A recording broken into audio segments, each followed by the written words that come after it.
အားလုံးပဲမင်္ဂလာပါအခုကတော့ဒီ No Secret Japanese Channel ကနေပြီးတော့အားလုံးကိုကြိုဆိုပါရစေပထမဆုံးအနေနဲ့မျှဝေပေးသွားခြင်းတဲ့အကြောင်းအရာလေးကတော့ဒီစန်ဆယ်တို့Kanji Radical ဆိုတဲ့အကြောင်းအရာလေးဖြစ်ပါတယ်ဂျပန်လိုဆိုရင်တော့သူ့ကို Bushu လို့ခေါ်တယ်ပေါ့နော်ဘာကြောင့်ဒါကိုသင်ရလဲဆိုရင်သူက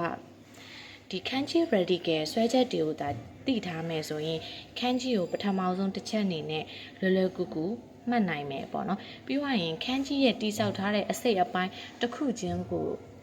စီကိုသိရမယ်ဖြစ်တဲ့အတွက်စာလို့ရတာအရင် boring ဖြစ်ပဲနဲ့အရောက်မှာ fan ဖြစ်တဲ့နည်းတွေနဲ့လေးလာခွင့်ရမှာပေါ့နော်သူ့ရဲ့အားသာချက်တွေပဲဖြစ်တယ်ပြီးသွားရင် Kanji ကိုလွယ်လွယ်ကူကူနဲ့မှတ်နိုင်မယ်ပေါ့နော်ဒါကတော့ဟုတ်ပြီအဲ့တော့ပထမဆုံးအနေနဲ့အဲ့ဒါကိုဘယ်လိုခေါ်လဲဆိုရင်အင်္ဂလိပ်လိုဆိုရင်တော့သူက Kanji Radical လို့ခေါ်တယ်ပေါ့နော်ဂျပန်လိုဆိုရင်တော့သူက Bushu ဆိုပြီးတော့ခေါ်တယ်ဒါကတော့သူ့ရဲ့ Kanji ဖြစ်တယ်ဒီ Bushu ကတော့သူ့ရဲ့ Hiragana နဲ့အတန်ထွက်ဖြစ်တယ်ပေါ့နော်ဒီနေ့ကတော့အဲ့ဒါလေးနဲ့ပတ်သက်ပြီးတော့အသေးစိတ်ပြောပြသွားပေးမှာဖြစ်ပါတယ်ဟုတ်ပြီဒီချေတို့အခုမြင်နေရတာကတော့ပထမဆုံးခန်းကြီးဖြစ်တဲ့စုမှုဆိုတဲ့ခန်းကြီးလေးဖြစ်တယ်ပေါ့နော်အဲ့ဆိုရင်ဒီချေတို့ကဘယ်လိုမျိုးလေးလာသွားမလဲဆိုတော့အရင်ဆုံးသူ့ရဲ့ခန်းကြီးမူရင်းခန်းကြီးကိုအရင်ဆုံးကြည့်မယ်အဲ့မူရင်းခန်းကြီးကနေမှကွဲထွက်သွားမယ်အစိတ်အပိုင်းလေးတွေနဲ့လေးလာသွားမှာဖြစ်တယ်ပေါ့နော်ကဲအဲ့ဆိုရင်ပထမဆုံးခန်းကြီးကိုကြည့်မယ်ပထမဆုံးခန်းကြည့်မှာဆိုရင်သူကစုမှုလို့ခေါ်ရဲပေါ့နော်မြန်မာလိုအဓိပ္ပာယ်တွေကတော့ဒီချေပါဇက်ကနေပဲပြောသွားမှာဖြစ်တယ်အဲ့တော့ပထမဆုံးခန်းကြီးကကြတော့ဒီစုမှုဆိုတဲ့နေထိုင်သည်ဆိုတဲ့ခန်းကြီးဖြစ်တယ်ပေါ့နော်သူ့မှာဆိုရင်စုဆိုတဲ့အတန်ပဲရှိမယ်အနောက်ကနေပြီးတော့မူထွက်နေမှာဖြစ်ပါတယ်โอเคပထမဆုံးအနေနဲ့ဆိုရင်ကြတော့သူကစုမှုနေထိုင်သည်ဆိုတဲ့ဟာပေါ့နော်ဒီစုမှုကနေကွဲထွက်တဲ့အခွဲလေးတွေကိုကြည့်ကြမယ်အဲဆိုရင်စုမှုကနေကွဲထွက်လာတာဆိုရင်အရှိဆုံးမှာဆိုရင် तू က e ဆိုတဲ့ဒီမှာ e ဆိုတဲ့နင်းပန်းဆိုတဲ့လူခန်းကြီးပေါ့နော်ဒါတော့နင်းပန်းလူခန်းကြီးလူအစိတ်အပိုင်းလို့ခေါ်ပါတယ်ဒါစုမှုကနေကွဲထွက်လာတဲ့ပထမအပိုင်းလေးဖြစ်ပါတယ်ဒုတိယအပိုင်းလေးအနေနဲ့ကတော့သူကဒီမှာသူ့ကိုခွဲထုတ်လိုက်မယ်ပေါ့နော်ဒါကိုဒုတိယအပိုင်းအနေနဲ့ခွဲထုတ်လိုက်မယ်ဆိုရင်ဒီမှာပါသူကအိုမိုဆိုတဲ့အဓိကပေါ့နော်သူ့မှာအဓိပ္ပာယ်ကနှစ်ခုရှိပါတယ်အိုမိုနဲ့နုရှိဆိုပြီးတော့ရှိပါတယ်ဒီခန်းကြီးတစ်ခုတည်းဟိုမှာအဓိပ္ပာယ်ကနှစ်ခုပါပထမဆုံးတစ်ခုအနေနဲ့အိုမိုဆိုတာကအဓိကလို့ခေါ်ပါတယ်အိုမိုအဓိက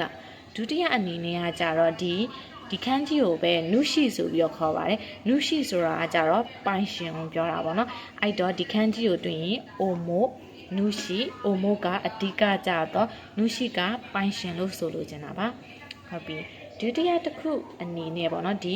အိုမိုနုရှိဆိုတဲ့ခန်းကြီးလေးကိုထပ်ပြီးတော့ခွဲမယ်ဆိုရင်ကြတော့ဒီမှာတန်းပေါ့နော်ပထမဆုံးအစိတ်ပိုင်းလေးအနေနဲ့ဒီဟာလေးပေါ့ဒါလေးကကြတန်းကကြအဆက်လို့ခေါ်ပါတယ်တန်းဆိုတာဘာလဲဆိုရင်အဆက်ပေါ့နော်ဒီကနေပြီးတော့ထပ်ပြီးတော့ခွဲလာတဲ့အစိတ်ပိုင်းလေးဖြစ်ပါတယ်ဒုတိယအစိတ်ပိုင်းအနေနဲ့ကကြတော့အိုဟန်လို့ခေါ်တယ်ပေါ့နော်အိုဟန်ဆိုတာဒါဘယင်အစိတ်အပိုင်းပေါ့ဘယင်ခန်းကြီးလို့ခေါ်ပါတယ်ဒါအိုဟန်လို့ခေါ်ပါတယ်အဲ့တော့ဒါဘယ်ကနေခွဲထွက်လာတဲ့အခွဲတွေလဲဆိုရင်စုမှုနေထိုင်သည်ဆိုတဲ့ခန်းကြီးကနေခွဲထွက်လာတဲ့အခွဲတွေပါအဲ့တော့အစင်လိုက်ဆက်ပြောပါမယ်ပေါ့နော်ပထမဆုံးတစ်ခုအနေနဲ့ဆိုရင်တော့စုမှုနေထိုင်သည်အဲ့ရနေထပ်ခွဲမယ်ဆိုရင်ဤဆိုတာကနင်းပန်းလူအစိတ်အပိုင်းဒါလေးဆိုရင်အိုမိုနုရှိအိုမိုအဓိကကြတော့နုရှိပိုင်ရှင်ဒီအိုမိုနုရှိဆိုတဲ့ခန်းကြီးလေးကိုထပ်ခွဲမယ်ဆိုရင်တန်းအဆက်ဒါလေးဆိုရင်အိုဟန်ဘယင်အစိတ်ပိုင်းဖြစ်ပါတယ်ဟုတ်ကဲ့ဒီနေ့ဗီဒီယိုလေးကတော့ဒီလောက်ပဲဖြစ်ပါတယ်စမ်းစဲတို့ဒီတလုံးချင်းစီသွားမယ်ပေါ့နော်ဒီခန်းကြီးဘူးရှုတင်နေရကြတော့အေးစစ်စစ်နဲ့နားဝင်ပြီးတော့အားလုံးကိုလွယ်ကူချွေးမွေ့စွာနဲ့လေးလာနိုင်အောင်သင်ကြားပေးသွားမှာဖြစ်တဲ့အတွက်ဒီနေ့တလုံးအနေနဲ့သတ်မှတ်ပြီးတော့သင်ပေးချင်ပါတယ်ဟုတ်ပါပြီ